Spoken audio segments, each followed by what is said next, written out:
자, 인사하겠습니다. 네, 반갑습니다. 네, 오늘은 저희 폴리뉴스 폴리TV가 저희가 그동안 하던 전국 진단, 직원직설 그리고 전국 자담회를 통폐합해서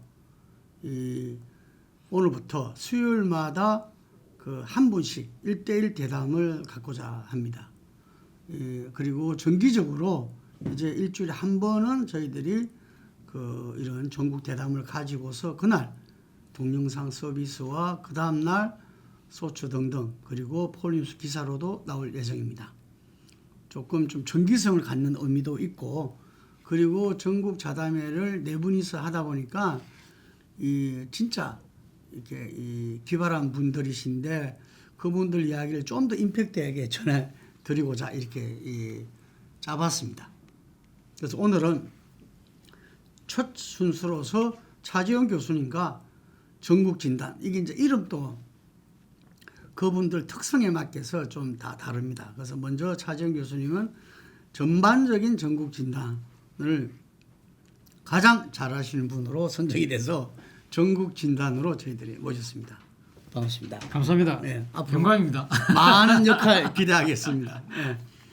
네. 그래서 좀 더 재밌고 공격적으로 알겠습니다. 해주시기 바랍니다. 네. 물론 우리는 그냥 유튜버가 아니잖아요. 네, 폴리TV고 폴리뉴스이기 때문에 네. 우리는 언론의 규제를 안 받는 그런 네. 유튜브는 아닙니다. 네, 그렇기 때문에 그 점은 유의하시고. 알겠습니다. 예.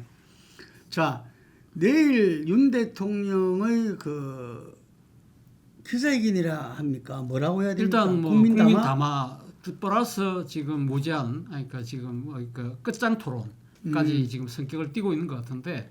근데 이 예고부터가 그저께였죠. 그저께 저녁에 네. 나와가지고 우리도 그 속보선다고 네.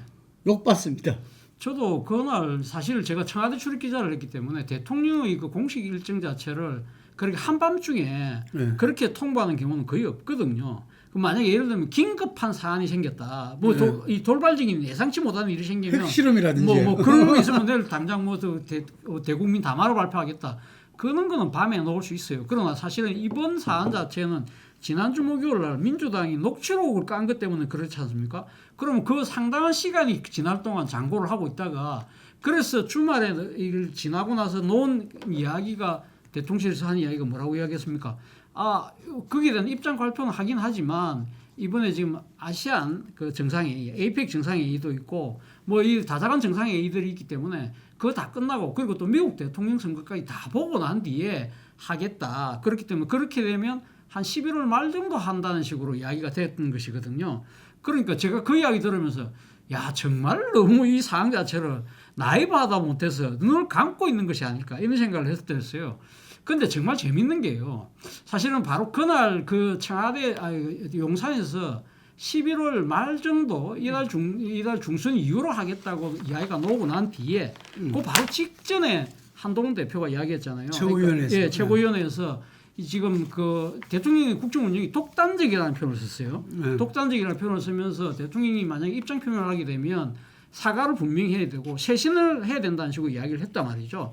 그렇기 때문에 오히려 더 아마 용산 입장에서 좀 발끈했던 것 같아요. 그래서 사실은 지금 들리는 말에 의하면 그때 당시에 윤석열 대통령이 그 이야기를 듣고 이건 너무 정치적으로 우리가 휘둘리지 말자, 그 이야기를 했다고 그래요. 정치적으로 휘둘리지 말자는 이야기는 야당을 겨냥한 것이 아니라 당시 여당 대표인 한동훈 대표의 발언을 전해듣고 좀 발끈한 측면이 분명히 있었던 거죠. 그렇기 때문에 사실은 그날 밤에 지금 7일 날 대국민 담화 겸 이 끝장 토론을 하겠다는 이 발표가 사실 그때까지는 준비가 안 돼 있었다는 것인데, 그렇죠. 그 이야기를 지금 종합적으로 보면 바로 그날 오후에 추경호 원내대표가 들어갔다는 거잖아요. 물론 추경호 원내대표는 대통령이 불러서 간 게 아니라 정진석 실장하고 좀 보자고 해서 간 김에 자기가 와 있다니까 대통령이 보자고 해서 대통령을 만났다고 하는데, 본인이 그 이야기를 했다는 거죠. 그러니까 지금 이제 어차피 지금 대국민 성명 내지는 사과 기자회견을 한다면 좀 더 빨리 했으면 좋겠다. 그리고 지금 떠나기 전에 했으면 좋겠다는 이야기를 했고, 그 이야기를 듣고 그래서 마음을 바꿨다는 거잖아요. 그렇다고 한다면 지금 국민의힘의 대표는 가면 추경호 원내대표가 아닌가 이런 생각이 들 정도로 사실 이 대통령실의 보좌 기능이 저는 완전히 망가졌다는 하나의 반증이 아닐까 하는 생각이 듭니다. 제가 이제 그 이야기를 듣고 보면은 윤석열 대통령 뭐 했다는 사람이 이렇게 많아요. 뭐냐면은 지난번에 그 국민의힘의 검찰총장 그만두고 조기 입당 네. 그것도 서로 내가 제안했다. 네. 내가 데리고 왔다. 하는 사람들 많아요. 네. 제가 직접 들은 것만 해도 김재원 최고위원, 현 네. 최고위원, 윤상현 의원, 뭐 그 외에도 많아요. 언론에서도 많이 나왔고 뭐 그럴 수 있죠. 근데 이번에 정말 유례 없는 어떤 전례 없는 그 저녁에 이 국민담화 발표, 그 다음날 하기에는 시간이 너무 이렇게 이 촉박한 것 같고 그래서 아마 전날 저녁에 한 것 같은데 이것도 지금 말씀하신 언론에 나온 게 추경호 이 원내대표잖아요. 그거 말고도 무수하게 많더라고요. 이게 이 정무수석이죠. 지금 누굽니까? 갑자기 이름이 생각이 안 나네. 홍철호. 홍 수석은 언론에 많이 나오질 않아가지고 우리들도 이름이 아니 바로 안 그러니까 나와. 정무수석이 지금 있습니까? 정무수석이 없는 것 같은데.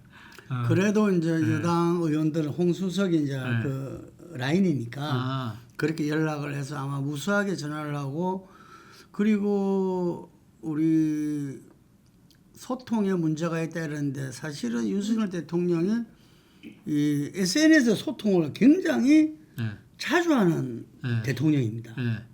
제가 들은 바에 의해서도 그래서 여당 의원이라든지 또 뭐 소통하면 김건희 여사 아닙니까? 김건희도 그렇죠. 최고고 그리고 윤석열 대통령도 그동안 검사 시절부터 검찰총장 그리고 이 정계 진출 경선 후보 그리고 대통령이 되고 나서도 이걸 자주 한대요. 해가지고 그러니까 이제 받는 사람들도 그 이렇게 이 편하게 문자를 보내고 하다 보면 필요하면 직접 이 전화를 와서 나누기도 하고 이러는데 아마 쏟아지지 않나. 금방 말씀하신 대로 11월 말 국민담화 이야기를 듣고 왜냐하면 정진석 비서실장이 국회 운영위 와서 맞습니다. 말했잖아요. 이달 중에 있을 거다 했는데 그걸 이달 말로 들으니까 지금 현재 국민의힘 사람들은 하루하루가 맞습니다. 피가 마를 건데 오죽하면은 제가 그 지역구 가서 본래 지역구 의원들은 금요일 날 저녁에 가서 월요일 날 돌아간다. 그렇죠. 금기 원래인데 금기원래. 그래서 지역구 주민도 만나고 민심도 듣고 하는 건데 아예 못 만난다는 거잖아요. 이게. 그렇죠. 하도 비판을 많이 받고 거기에 대해서 비판을 많이 받고 하는 건 그것도 민심인데 해줄 말이 없으니까 이게 그래서 그 정도의 상황인데 이걸 갖다가 지금 하루가 여삼춘데 맞습니다. 이걸 이달 말로 한다니까 아마 대통령과 그동안 소통을 했던 사람은 다 원했을 겁니다. 아마 이건 아니다. 그러니까 거기다가 이제 우리 사실상 당대표라 할 수 있는 추경호 원내대표까지 그런 말을 하니까 전격적으로 그런 것 같은데 문제는 국민담화를 월말에 하느냐 지금 하느냐 하는 게 중요한 게 아니고 도대체 그렇죠. 어떤 내용을 할 것이냐. 저는 이번이 진짜로 분수령이 되지 않을까 싶어요.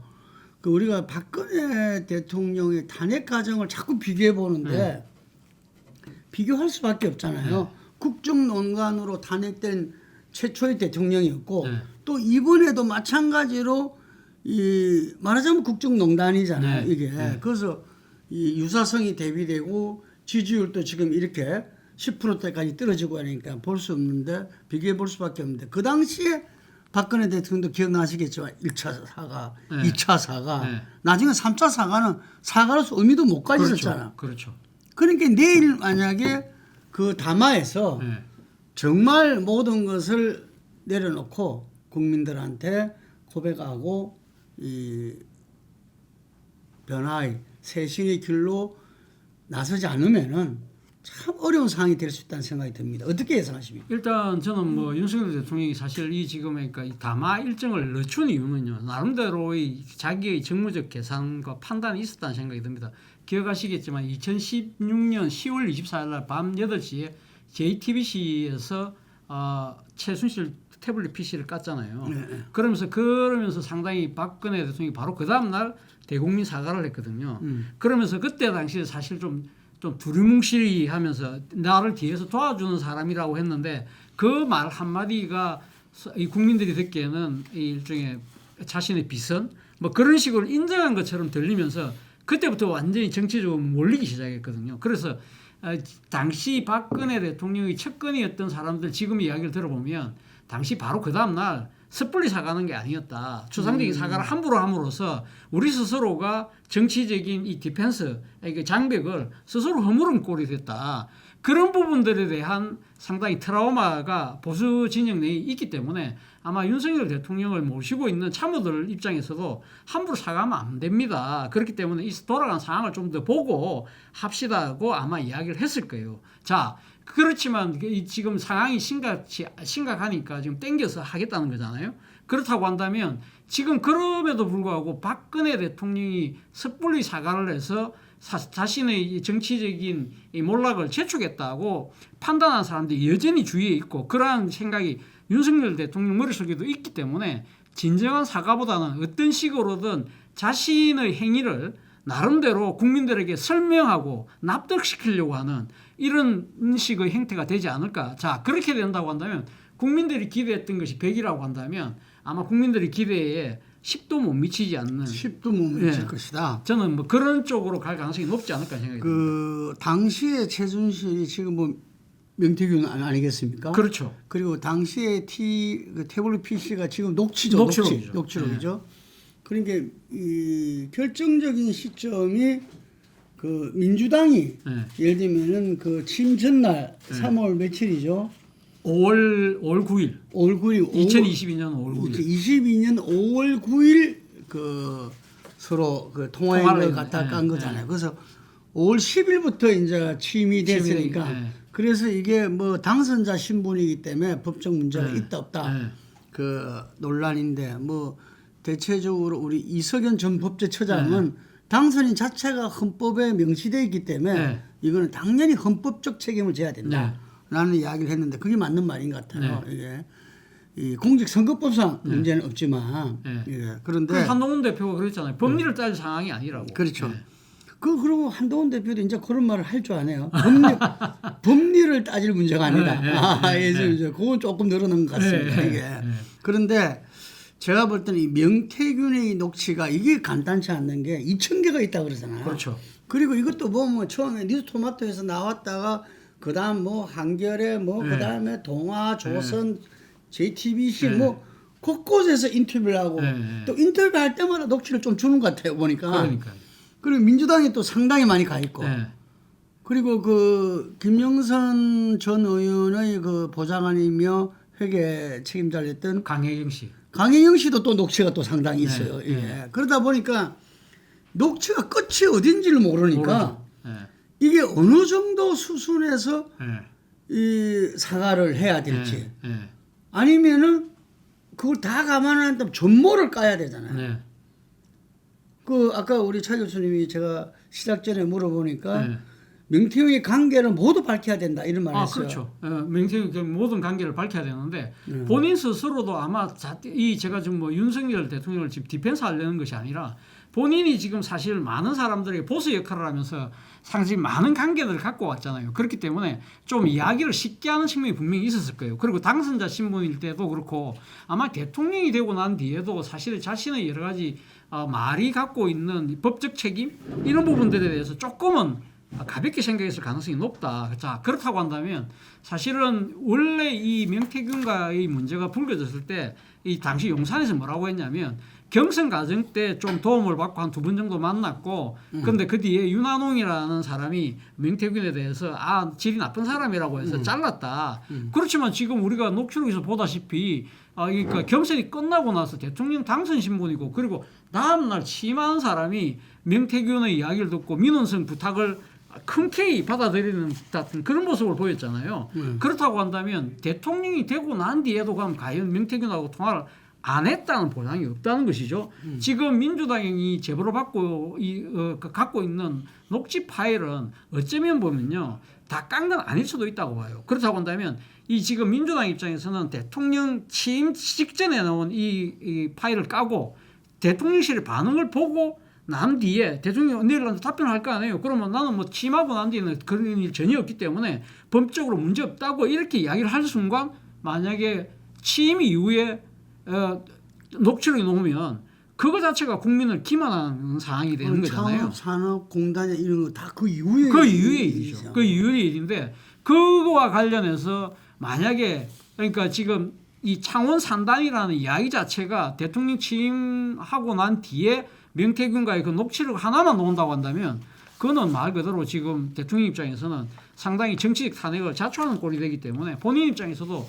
사실 그래서 이 본인이 다 깠으면 좋겠지만 본인도 지금 기억을 못할 수도 있기 때문에 상당히 아마 방어적으로 소극적으로 기자회견에 임할 수밖에 없는 상황이라는 이야기를 제가 말씀드리는 겁니다. 근데 아는 대로는 기억나는 대로는 할까요? 저는 그것도 안 할 가능성이 높다고 봅니다. 왜?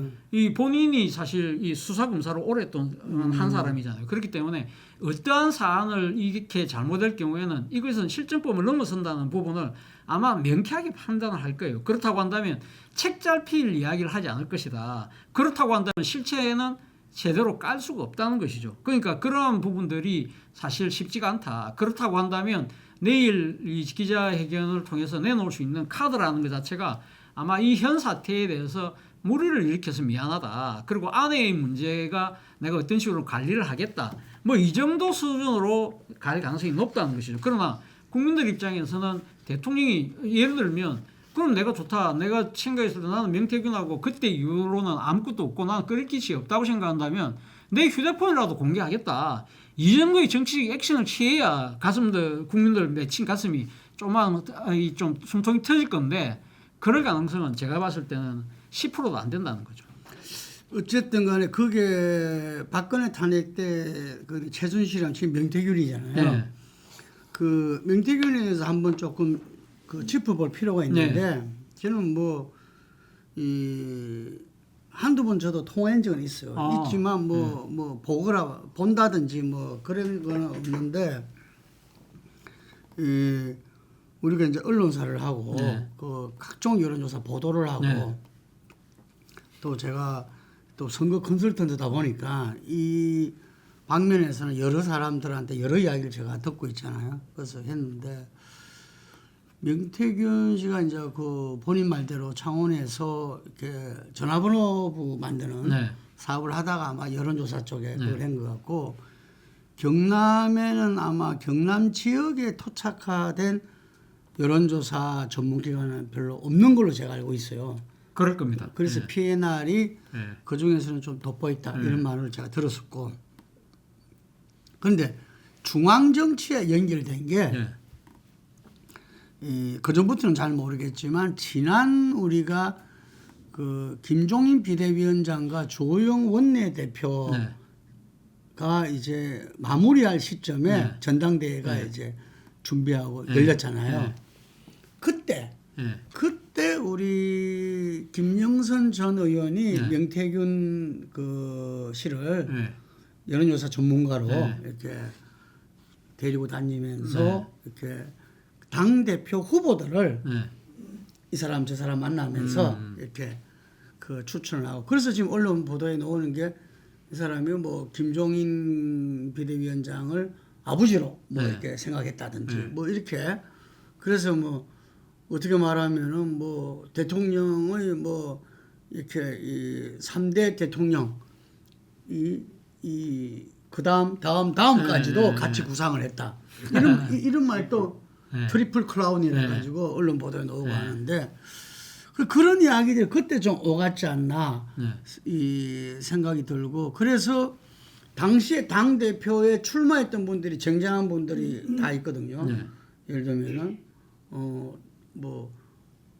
나경원. 지금 이준석 대표하고 나경원 대표가 그냥 그 끝까지 그거 했잖아요. 그래서 뭐 당원은 이 나경원 대표가 이겼죠. 그래서 일반 국민 민심에서 이준석 대표한테 지고 했는데 그래서 뭐 나경원 대표는 아주 좀 공격적으로 이렇게 나가는데 또 나경원 대표도 뭐 명태균 씨가 뭐가 있다고 뭐 그러고 그 홍준표 지금 대구시장님이라든지 오세훈 시장이라든지 뭐 이런 분들이 현재 보수의 그 여당을 대표하는 정치인들이 그 시점 전후에서 다 이렇게 관계가 됐던 것 같아요. 이게 그러면서 이것도 언론 보도를 따르지 않았는데 이거는 그러면서 나중에 대선 경선에 그 윤석열 대통령 후보 나왔을 때 김건희 여사가 만나게 되고 그 속에서 능력자다.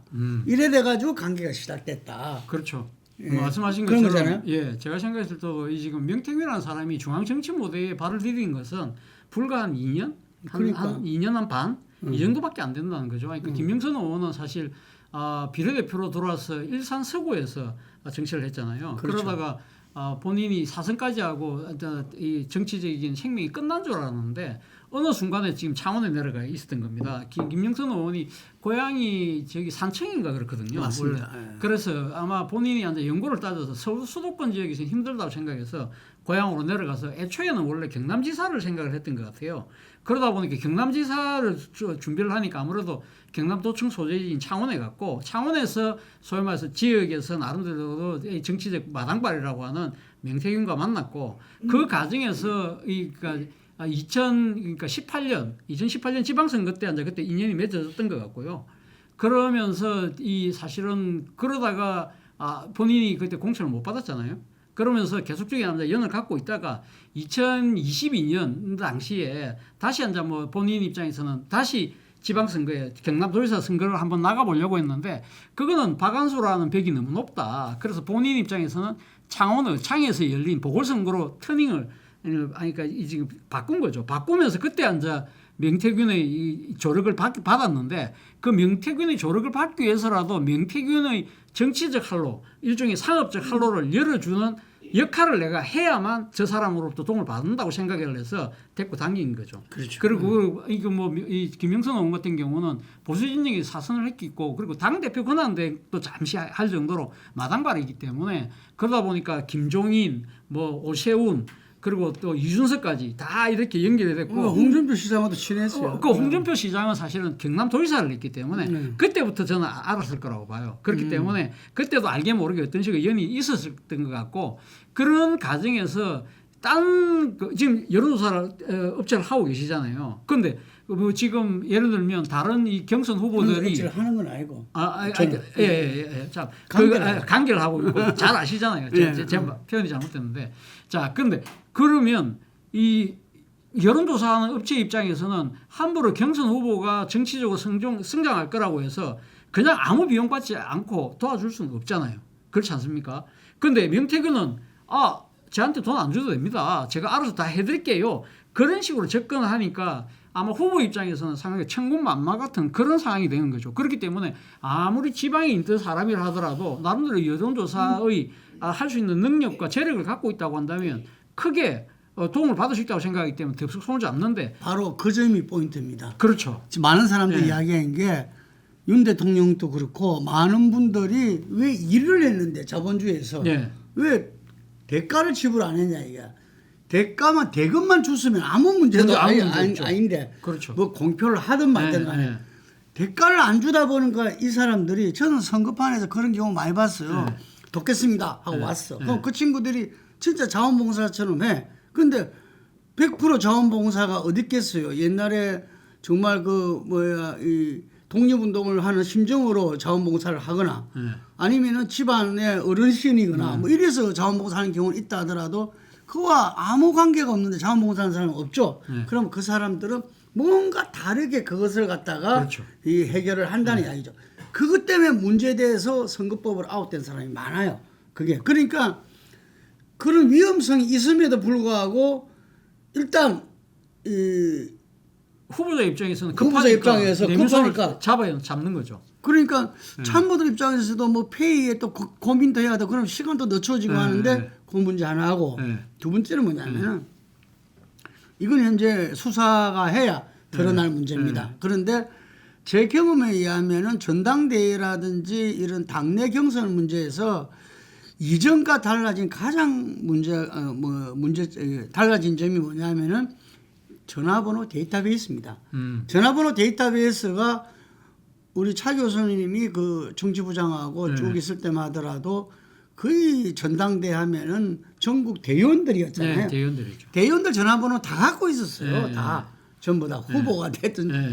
참모가 됐든 뭐 말하자면은 여론조사 기관이 됐든 언론사가 됐든 왜냐하면 바로바로 대의원이 바뀌는 그렇죠. 게 아니니까 네. 그럼 한 4년 전에 데이터를 다 갖고 있는 거죠. 어떻게 흘러가지고 그걸 문제 삼지 않았고 이제 지금은 당원들 특히 권리당원 책임당원이라 하는 분들 전화번호는 공표해서는 큰일 나는 겁니다. 이 조사에서는 조사기관이 뭐 어쩌 말하면 우리끼리 하는 이야기는 그 구속감이다 이렇게 이야기해요. 왜냐하면 개인정보비밀보호법이 그렇게 엄하기 때문에 그래서 지금은 그걸 후보들한테 주면 후보들이 자기 전화 홍보하거나 캠프에서 전화 홍보하거나 아니면은 자체적으로 조사를 해가지고 자체 분석하는 것만 허용되지 이거를 여론조사기관에서 공표하도록 한다든지 이러면 이게 큰일 나는 거거든요. 그래서 요즘은 그 조사 결과가 안 나오는 겁니다. 이 언론사에서. 그런데 그걸 가지고 있다. 그거를 활용할 수 있다. 예를 들면은 옛날에는 이른바 여론조사로서 여론조사하면 뭡니까? 성향이 노출되잖아요. 그렇죠. 성향 노출된 걸 갖다가 다시 재작업 들어가고 이러면은 아, 이 사람이 우리 지지다. 우리 지지하지 않는다. 이 사람은 부동표다. 이래 되면은 전략 짜고 그 사람한테 공략하기가 그렇죠. 쉽잖아요. 이게 그러니까 그걸 활용하는 것도 참 지난하게 해야 되는데 그걸 그런 방법을 통해서 제공하는 것도 상당히 지금 꺼려하거든요. 그런데 그 부분에 메리트를 주지 않았을까? 저는 그렇게 추정을 해요. 그렇죠. 비용이란 비용도 있고 아까 말씀하신 그 유권자의 성향을 분석할 수 있기 때문에 타겟에 맞는 선거 전략을 전술을 쓸 수가 있잖아요. 그렇다고 한다면 상당히 그러니까 지금 후보 입장에서는 상당히 효율적인 선거 운동을 할 수 있기 때문에 아무래도 그런 쪽에 뭐랄까요, 그러니까 제공을 하는 사람한테 끌릴 수밖에 없다는 것이죠. 그러니까 거기에 대해서 나름대로 이제 끝나고 난 뒤에 그 사람이 뭔가 이 대가를 원할 때 완전히 이렇게 외면하기가 쉽지 않다. 왜? 상당히 그러니까 자기 그 사람하고의 상당히 이 관계 자체가 불법적인 요소가 높기 때문에 그 사람의 어떻게 보면 요구를 줄 수밖에 없는 상황. 그래서 지금 윤석열 대통령도 취임 전날 한 이야기, 김영선 부분에 대해서 당에서 공관에서 갖고 왔는데 내가 김영선을 하면 좋겠다 이야기했는데 말이 많네. 그렇지만 대통령 당선자가 했으면 좋겠다는 이야기 자체는 그게 공천 오더거든요. 이거는 정치판에 있는 사람 누구나 다 생각할 수밖에 없는 상황이잖아요. 그렇다고 한다면 그러면 윤석열 대통령이 명태균이라는 사람이 뭐 대단하다고 그럼 김영선이라는 사람의 그 공천 문제에 그렇게 바쁜 와중에 내일 취임하는데 수백 통이 전화가 왔는데 그거 붙잡고 그걸 이야기를 하셨을까? 그거는 경선 과정에서 자신이 받았던 조력, 그중에서도 불법적인 조력에 대한 대가가 안 해줬다가는 문제가 될 수 있다고 생각하기 때문에 어떤 식으로 저 사람이 입을 막기 위해서라도 했을 가능성이 높다. 자, 그렇다고 한다면 이 녹취록이 나온 것 자체는 그러면 그 나름대로 이 대통령 당선자 내일 취임하는 대통령 사실상의 대통령이 도와준 이유가 뭘까? 그러면 결국은 경선 과정에서 내지는 선거 과정에서의 불법적인 도움에 대한 일종의 정치적 보상, 정치적 대가 그렇다고 한다면 이거는 명백한 실정법 위반이 될 수 있다는 것이죠. 나는 이제 이 대목에서 꼭 한번 말씀드리고 싶은 게 명태균 씨가 어떻게 보면은 그 만약에 선거 컨설턴트, 정치 컨설턴트 친다면은 직업 윤리를 어겼다. 그렇죠. 볼 수 있겠어요. 왜냐면 우리가 변호사라든지 의사라든지 자기 의뢰인과 환자가 자기 변론 행위와 의료 행위를 통해서 취득한 비밀을 누설하면 자격 박탈이잖아요. 자격 박탈이죠. 그리고 그 형사적인 처벌도 받게 되죠. 그래서 이거는 자기가 만약에 그걸 지금 까고 또 그걸 가지고서 예를 들어서 사실상은 협박을 했다면 이거는 정말 이거는 해서는 안 될 행위고 다른 걸 떠나서 이게 그래서 차제에 이 부분들도 뭔가 예를 들면 선거가 중요하잖아요 민주주의에서. 그럼 거기에서 돕는 게 이제 이 선거 컨설턴트도 상당히 일반화돼 있는데 여기에서도 뭔가 법제화가 좀 필요하지 않나 이런 생각을 아마 저는 해봅니다. 그런 부분들을 왜냐하면 이게 명태균 씨 한 사람의 문제가 아니거든요. 그렇죠. 예를 들면은 그러나 이런 일들이 계속 벌어진다면 이거는 민주주의의 위기일 수 있다. 위기일 수 있죠. 예. 네. 그래서 그런 생각이 들고요. 어쨌든 간에 오늘 이제 우리가 내일 대통령이 그 국민 담화에서 뭘 내놓을 거냐 이러는데 한동훈 대표가 6대 쇄신안을 이야기했잖아요. 네. 이전에 4대 요구에서 국정기조 전환과 내각 쇄신을 추가했어요. 네. 그럼 이걸 뭐 간단하게 이야기하자면 김건희 문제 해결해라. 네.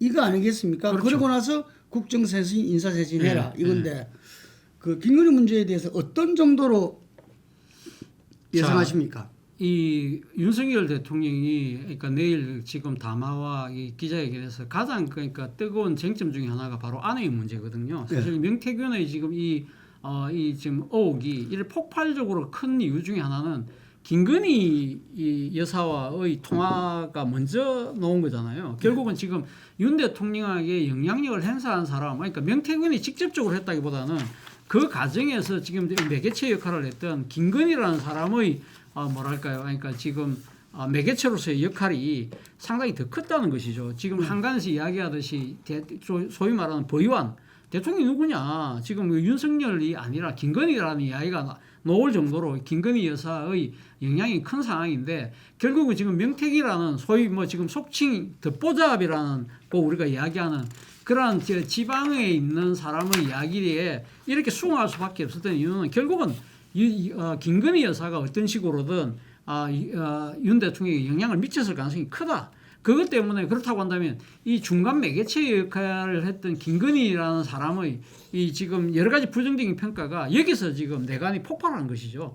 사실 그 이전에 명궁백 사건이라든지 도이치모터스 주가 조작 사건 이 부분에 대해서도 검찰이 제대로 기소 못했잖아요. 이런 끝난 상황에서 이 지금 명태균이라는 것이 의혹이 터지면서 결국은 더 큰 내관인 김건희 의혹을 터뜨릴 수밖에 없는 상황인데 자 그렇다고 한다면 이 윤석열 대통령 입장에서는 지금 한간에 제기되고 있는 여러 가지 문제들에 대해서 저는 지금 검찰이 불기소를 했지만 예를 들면 지금 이 수사심의에서는 불기소한다고 했지만 이거 지금 이 고발했던 사람이 그럼 뭡니까 재정 신청이랍니까? 지금 네. 법원에다가 그걸 해서 지금 다시 한 번 더 그러니까 서울 고검에서 들여다볼 수밖에 없는데 윤 대통령이 그럼 내일 기자회견에서 좋아 그러면 지금 명태균의 문제는 일단 도대체 치더라도 기존의 검찰이 수사해서 불공정하다고 생각하는 부분 도이치모터스 사건, 명품백 사건 이 부분에 대해서는 차라리 나는 우리 아내와 이야기를 했는데 당당하게 법원 심판대에 가서 한번 따져보겠다.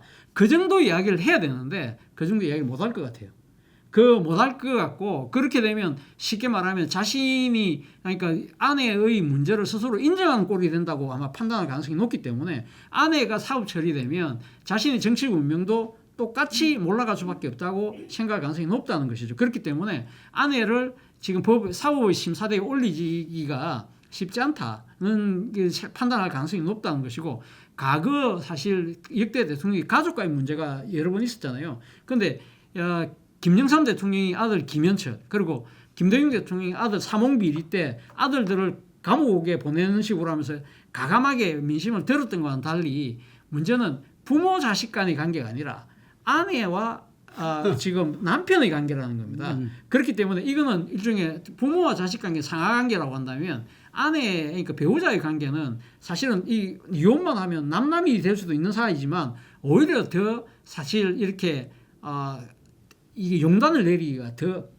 미묘한 관계라는 것이죠. 그리고 특히 세간에 알려진 것처럼 김건희 여사가 예를 들면 윤석열 대통령에 대한 상당한 이 뭐랄까요 장악력 이런 표현을 써도 되는지 모르겠습니다만 나름대로 부부 관계에 있어서도 약간의 뭐랄까요 좀 우위적인 관계에 있다고 한다면 그거 하기가 더 쉽지 않다. 그렇다고 한다면 결국 김건희 문제에 대해서는 결국은 우리 아내가 좀 이렇게 무리를 일으켜서 죄송하다. 그래서 대외 활동을 자제하겠다. 이런 것선에서 수술하고 넘어가려는 생각을 하고 있을 가능성이 높다고 본다는 거죠. 이게 보이죠? 네. 그 이야기 들어봤어요. 지금 지난주 결럽조사에서 19% 나왔어요. 네, 19% 나왔죠. 근데 보수의 본산인 대구 경북 TK 18% 나왔어요. 네, 네. 이게 평균보다도 낮게 나왔단 네. 말입니다. 이거 가지고 뭐 언론들이 전부 헤드라인을 뽑았었는데 제가 들은 이야기가 왜 이래 나왔냐 TK에서 문화적 보수를 이야기하는 거예요. 아, 금방 무슨 말씀인지 알겠습니다. 부자지간 뭐 네. 이런 거에서는 네. 뭐 구속을 감수했다, 네. 부인해서 어렵다 이러는데 그걸 다시 돌려서 보면은 이 TK 같은 TK 는 가부장적이고 이런데 문화가 아주 강하죠. 만두라 때문에 네. 이렇게 나라를 망친단 말이냐. 네. 이게 우리한테 그렇죠. 이렇게 창피를 준단 말이냐. 그렇죠. 이게 더 붕괴했다는 거예요. 그 상당히 합리적이고 설득력이 있네요. 문화적 보수 때문에. 네. 근데 저는 아까 우리 차 교수가 말씀하신 도이치모터스와 명품백 네. 지금 그걸 법적 심판대 뭐 기소를 하고 네. 어찌하는 문제만으로 해결이 되겠냐. 안 되죠. 이게 근데 그냥- 제가 이야기했던 그건 최소한이라는 거예요. 그런데 명태균 녹취가 나온 다음에는 그것이 이제 개인적으로 주식을 어찌하고 그 다음에 이 또 물론 자본시장을 갖다 혼란시키니까 국가 경제를 혼란 큰 거죠. 명품백도 뭐 말하자면 우리가 김영란법이란 게 정말 깨끗한 나라를 위해서 얼마나 진통을 겪고 만든 겁니까? 그걸 갖다가 참 우스꽝소리로 만들어 버렸기 때문에 그것도 중차대하지만 지금 명태균에게는 공천 개입이다 뭐 나아가서 국가 산단 문제 뭐 이게 국정 개입과 국정농단에 대한 부분들이 나오기 때문에 이 부분은 그것으로서는 아마 넘어가기 어려울 것이다 이렇게 보거든요. 그래서 결국에는 제가 볼 때는 이거는 김건희 특검법에 대해서 대통령이 언급을 하고 약속을 할 것이냐 말 거냐 이거 기결되는 것 같은데 이게 대해서는 다들 회의적이더라고요. 회의적이죠. 앞서도 제가 말씀드린 대로 그러니까 지금 윤 대통령 입장에서는 지금 명태균이 개입했다고 지금 많은 사람들이 의심하고 있는 국가 산단 문제 이런 부분들까지도 전혀 인정하고 싶지 않거든요. 지금 가장 기초적인 이 지금 경선 과정에서의 비용을 지불하지 않고 그 때문에 자신이 영향력을 행사해서 김영선의 공천권과 엿바꿔 먹었다 속칭 그 부분도 지금 인정을 하기 싫은 상황인데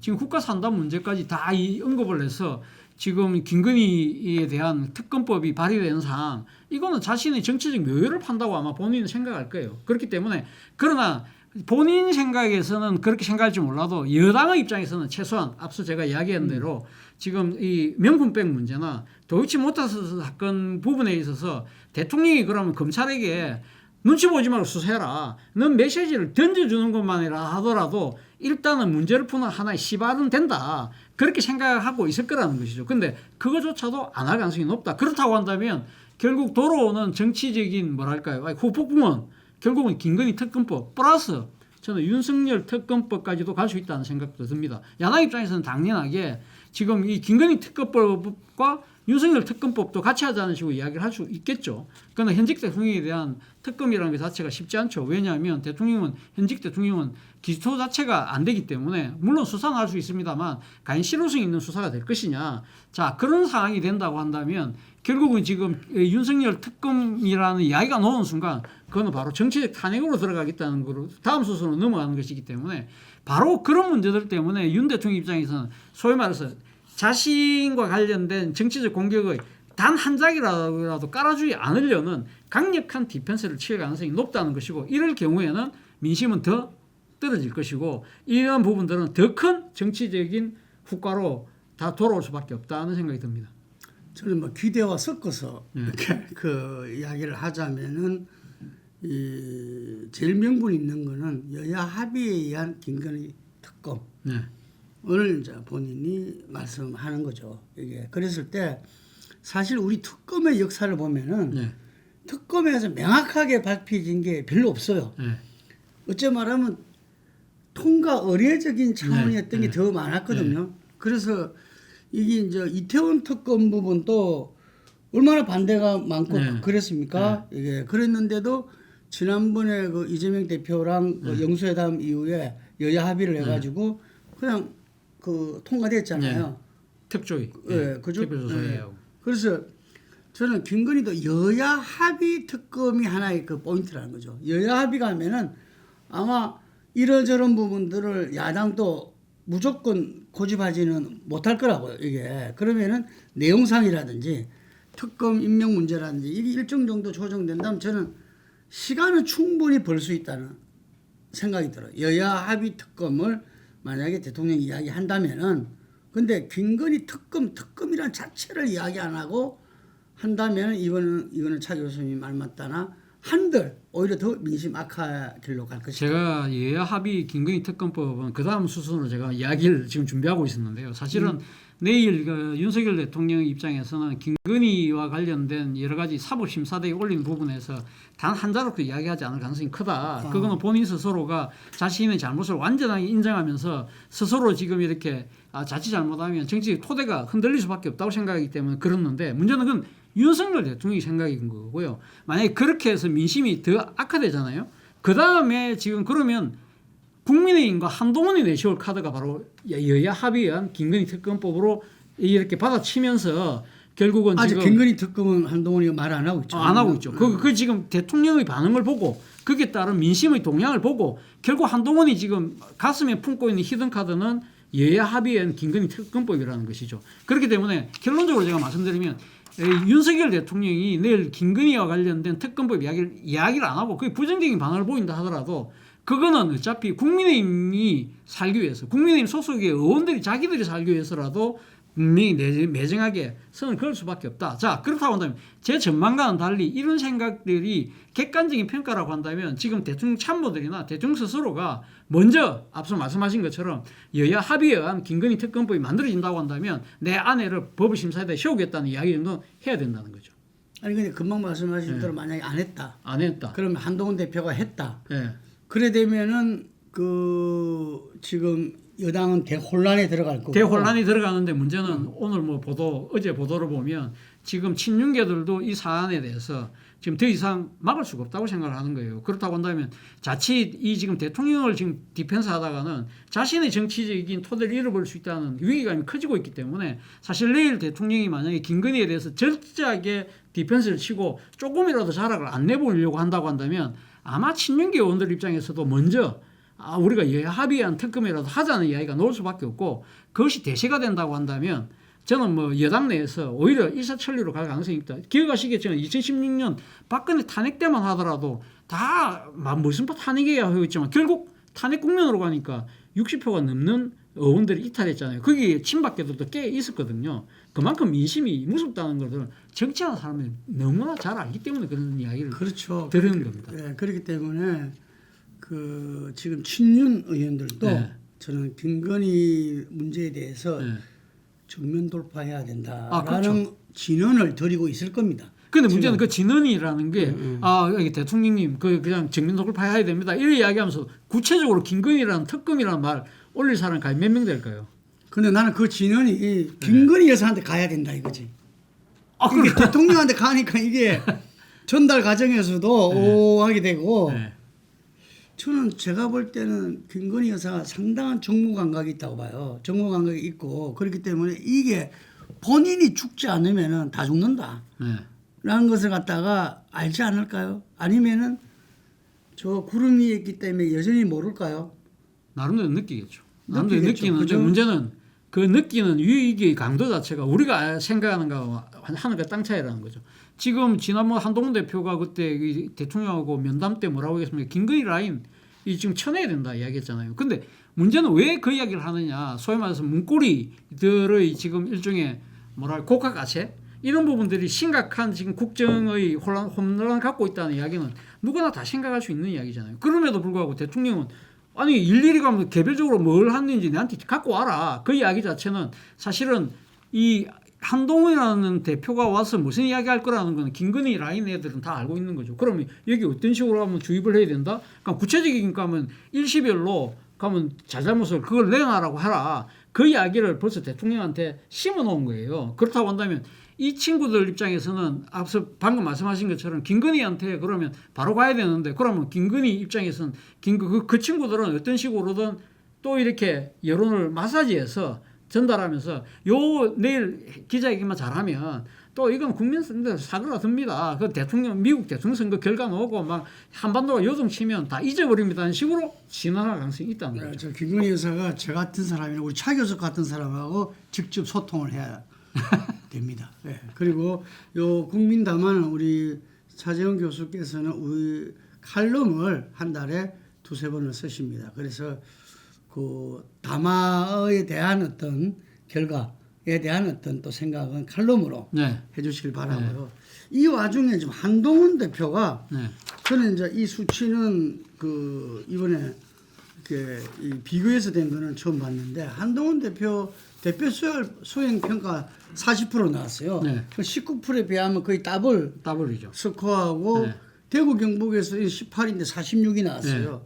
그리고 보수가 지난번에 63%가 했는데 이번에 68% 나왔더라고요. 국민의힘이 보수에서는 55%인데 그래서 한동훈 대표가 보수를 대체할 수 있는 본인의 리더십 이게 자신감을 가졌단 말이죠. 아 그렇죠. 바로 그 때문에 지금 사실 지난 목요일 날 이 대통령 육성 녹취록이 나오고 난 뒤에 바로 즉각적인 반응을 안 했잖아요. 그러면서 주말 동안 장고를 했는데 그러면서 나와서 제일 먼저 한 이야기가 앞서 말씀드린 대로 대통령이 독단적인 국정 운영이 문제라는 식으로 바로 직격탄을 쏘았거든요. 그거는 쉽게 말하면 한동훈 입장에서는 같이 도매금으로 넘어가지 않겠다는 거죠. 그러니까 나름대로 차별화하는데 그 차별화라는 부분이 어디서 자신감이 있느냐? 나는 지금 내가 지금 끌고 있는 당의 지지율은 민주당하고 어금버금해. 그럼 결국 문제는 딱 한 사람이야. 윤석열 대통령이 잘못하고 있는 거야. 그렇다고 하면 분명하게 정치적 선을 끌 수밖에 없다는 것인데 그리고 또 하나의 문제는요. 또 하나의 문제라기보다도 하나의 시사 포인트가 한 열흘 전에 조선일보 일면 토업이 그거였습니다. 대통령 지지율과 TK 지지율. TK 그러니까 보수의 본산이 디커플링으로 가고 있다. 동조화가 그러니까 지금 동조화가 끊겼다. 앞서 문화적 보수주의 말씀하셨지만 TK에서 지금 민심이 상당히 지금 요동을 치고 있는데 따지고 보니까 TK 국민의힘의 지지율은 높더라. 그렇다고 단 한 사람이 문제다. 그 이야기를 하고 있는 거거든요. 그렇다고 한다면 그건 거꾸로 이야기하면 한동훈이 지금 하는 방향이 맞다는 이야기를 지금 조선일보가 박수를 치준 거예요. 자 그런 상황이 된다고는 지금 한동훈 입장에서는 보수의 소위 말하는 그러니까 지금 오피니언을 그러니까 리딩하는 신문이 그런 이야기를 하고 있잖아요. 상당히 힘을 받을 수밖에 없는 것이죠. 그렇기 때문에 본인 입장에서는 사실 지금 이 당내의 지금 의석 분포 자체가 친윤이 그러니까 더 많다 친한보다. 그렇지만 지금도 그 국민이 바뀌고 있거든요. 바뀌면서 본인이 정치적 자신감이 계속 올라가고 있는 거예요. 그러면서 본인이 이야기했던 특별감찰관도 지금 안 됐잖아. 그런데 지금 이 사안이 터졌으면 그렇다고 하면 이제는 내가 특검법까지 말할 수 있는 상황까지 왔다. 그러나 단 윤 대통령이 한 번의 기회는 있다. 한 번의 기회 7일 날 내일 하는 기자회견에서 제대로 하시라. 하지 않는다면 나는 차별화를 갈 수밖에 없고 한동훈은 아마 이 생각까지 할 거예요. 차별이 아니라 나는 필요하면 결별까지도 하겠다는 생각을 마음속에 갖고 있을 거예요. 안 그러고는 보수가 공멸을 할 수밖에 없다고 한다면 나는 이 정치적으로는 상당히 올바른 길로 가는데 인간적으로는 좀 이렇게 좀 이 상당히 좀 어떻게 보면 어절하는 그런 사이이기 되지만 정치적인 배신은 아니다. 나는 이 보수 진영의 공멸을 막기 위해서 내 나름대로 희생을 하는 거라는 식으로 아마 본인을 포장하면서 갈 가능성이 높다는 거죠. 그러니까 우리가 대통령 탄핵은 박근혜 대통령 처음이지만 탄핵 시도는 현재까지는 노무현 대통령도 갔었어요. 그죠? 네. 그런데 대통령의 여당 탈당은 많이 봤잖아요. 네, 많이 봤죠. YS도 했지, 김대중 대통령 네. 했지, 노무현 때 했지. 그 이명박만 그 박근혜 대통령하고 서로 밀락을 해가지고 그 안 했었는데 그래서 어느 시점에서는 대통령의 탈당 요구도 저는 탈당 요구를 그러니까 한동훈 이후에서는 안 할 겁니다. 안 하는데 예를 들면 한동훈이 만약에 이번 기자회견을 보고 난 뒤에 지금 국민의 지지율이 다시 떨어지고 있다. 그래서 상당히 위험하다고 생각하면 아마 아까 우리가 이야기했던 대로 여야 합의에 의한 김건희 특검법을 이야기하겠죠. 그런 상황이라고 한다면 윤석열 대통령이 또 내지는 뭐 본인의 지지율이 만약에 두 자릿수가 무너지는 상황이라고 한다면 사실 대통령 입장에서는 가면 여당에게 정치적 부담과 짐이 되잖아요. 그러면 내가 잘못했습니다. 그럼 내가 집을 좀 떠날게요. 그러니까 여러분들이 알아서 그러면 좀 잘 해주십시오 하고 본인이 자기 발로 나가는 형태로 아마 전국을 드라이브할 가능성이 높다고 봐요. 왜? 본인이 윤석열을 쫓아 등을 떠밀어서 내보내는 상황처럼 비치면 그거는 상당히 배은망덕한 그런 배신자로 찍힐 가능성이 높거든요. 앞서 아까 어절이라는 표현을 썼지만 사실 그 가정 자체는 나름대로 한동훈이 합리적인 정치적인 뭐랄까요 드라이버를 통해서 윤 대통령이 부끄러움 내지는 좀 이 책임감 이런 걸 이렇게 스스로 떠나가도록 하는 이 정치적 묘를 발휘하는 쪽으로 가고 싶을 건데 문제는 한동훈의 정치 스킬이 그만큼 될지는 의문입니다. 자, 한동훈이가 대표가 저는 이제 이 과정을 통해서 보수의 어떤 지난번에 전당대회에서 기대했던 대로 새로운 그 리더로서 우뚝 서느냐 예. 아니면은 금방 말씀하신 대로 배신자론 예. 예를 들면 보수를 배신한 사람으로 예. 가느냐 예. 이 어느 시점에 보면 그 선택이 온다고 봐요. 오니까 그렇죠. 그런 문제에서도 탈당 요구라든지 이런 것도 신중해질 수밖에 없을 거고 그래서 그 부분 때문에 지금 김건희 특검법도 아직 안 꺼내고 있잖아요. 안 꺼내고 지금. 있죠. 그리고 지금 대통령에 대한 어떤 6대 요구 이런 부분도 야당으로부터 예. 정부 여당을 보수를 지키기 위한 자기의 예. 참 이 고육지책이다 이렇게 이야기를 하고 있잖아요. 지금 그게 다 어째 말하면 배신자론. 예를 들면은 나중에 자기도 쓰나미처럼 같이 갈 수 휩쓸릴 수 있는 거죠 이게. 그래서 그 문제는 휩쓸리지 않기 위해서라도 아까 본인 입장에서는 차별을 넘어서 결별을 가는데 문제는 차별과 결별이라는 부분이 자칫 잘못하면 배신이라는 프레임이 갇힐 수 있기 때문에 본인 입장에서는 윤석열에 대한 배신을 할 수 있지만 나는 보수 진영에 대해서 배신하지 않는다. 난 보수라는 이 더 큰 가치를 위해서 내가 헌신하고 희생하는 차원에서 윤석열은 우리가 잘라낼 수밖에 없다는 그런 일종의 정치적인 환경, 여론 이런 걸 만들어내야 되는데 그것이 사실 어떻게 보면 두부 못 자르듯이 그렇게 딱 쉽게 나눠줄 수 있는 부분이 아니거든요. 그건 진짜 정말 고도한 정치적 스킬이 필요한데 과연 그 정도 할 수 있을지 그거는 여전히 의문표가 달려 있는 것이죠. 예, 뭐 그거는 어차피 가야 될 길이고 가야 될 길이죠. 될 상황이죠. 예. 이게 그러고 보면은 부산 금정구청장 보궐선거에서 이 양야당의 어떤 후보 단일에 맞서서 이긴 거. 암만 그 우세 지역이라 절대 우세 지역이라 하더라도 그게 또 상당한 힘을 탄력을 받은 것 같아요. 저는 사실은 그 금정구청장 보궐선거 같은 경우에 저는 투표율이 40% 넘어가면 위험할 수 있다고 봤습니다. 그 국민의 입장에서는. 그럼에도 불구하고 압도적인 차이로 이겼잖아요. 제 기억으로 한 46% 정도 투표율이 됐던 것 같은데 압도적으로 이겼다는 것 자체는 사실 어떻게 보면 이 부산 검정에 있는 보수 유권자들 똘똘 뭉친 거예요.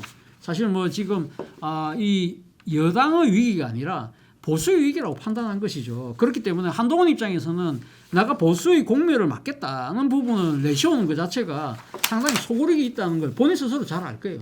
그렇기 때문에 저는 그러니까 한동훈 입장에서는 윤석열과의 배신은 있을지만 그러니까 이 보수라는 대의를 갖고 가는 식의 그런 큰 명분을 통해서 그런 배신 프레임을 저는 벗어나려고 하지 않을까 하는 생각이 듭니다. 문제는 앞서도 계속적으로 하는 이야기지만 과연 그 정도의 정치적인 리더십과 정치적인 기술이 있느냐 부분이 관건이죠.